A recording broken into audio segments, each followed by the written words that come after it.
বিরুদ্ধে আমরা একটা অস্ত্র মামলা করেছি। আমরা চাই একটা আসামি বিরুদ্ধে যে ধরনের ব্যবস্থা নেওয়া হয়, প্রশাসন যেন খুব দ্রুত সে ধরনের ব্যবস্থা নেয়, এবং আমাদের একটা আলটিমেটাম ছিল ওনাদেরকে 72 ঘন্টার মধ্যে অ্যারেস্ট করতে হবে। আমরা দেখতে চাই এখানে প্রশাসনের অগ্রগতি আছে, যেহেতু দেশটা ছাত্রদের।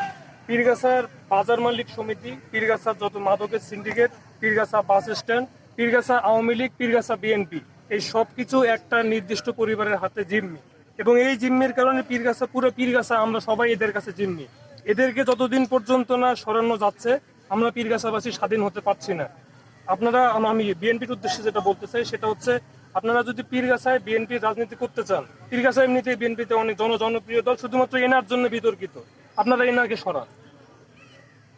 এবং আমাদের ছাত্রদের যে দাবিগুলো আছে, এখানকার আমাদের দাবির সাথে পীরগাছার আপামর জনসাধারণ সবাই একমত। আমরা প্রশাসন এবং বাংলাদেশের সবার জানাবেন। এগুলো হচ্ছে 1 নম্বর দাবি, এনার বিরুদ্ধে যে আমরা মামলা করেছি, এই মামলার খুব দ্রুত অগ্রগতি, এবং এনার যে ছাত্রদের উপরে গুলি চালিয়েছে এটা প্রমাণ আছে, নিউজ পেপারে প্রমাণ আছে। এনার বিরুদ্ধে মার্ডার চার্জ এনে এনাকে বিচারের সম্মুখীন করতে হবে। ওনার যে অস্ত্রের লাইসেন্সটা আছে, এটা তো ছাত্রদের উপরে গুলি চালানোর জন্য তো লাইসেন্স দেওয়া হয়নি, এটা বাতিল করতে হবে।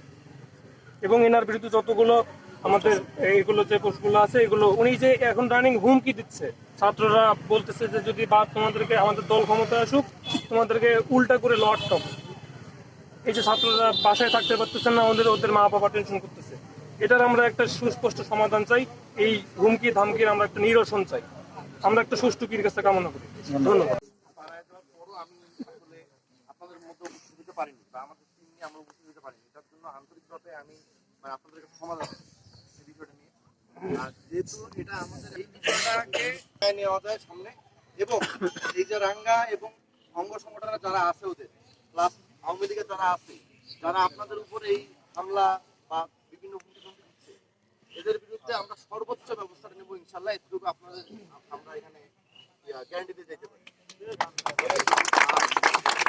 বিষয় সেটা হচ্ছে যে আমরা ফ্যাসিস্ট হাসিনাকে নামাইতে পারছি, ফ্যাসিস্ট হাসিনাকে সামান্য রাঙ্গা, ঠিক আছে, আর এ তো সামান্য পুঁটি মাছ, আমরা রাঘব বলকে নামাইছি। সবাই এই জিনিসটা মনে রাখবে যে আমরা রাঘব বলকে নামাইছি, এরা আমাদের কাছে পুঁটি মাছ না।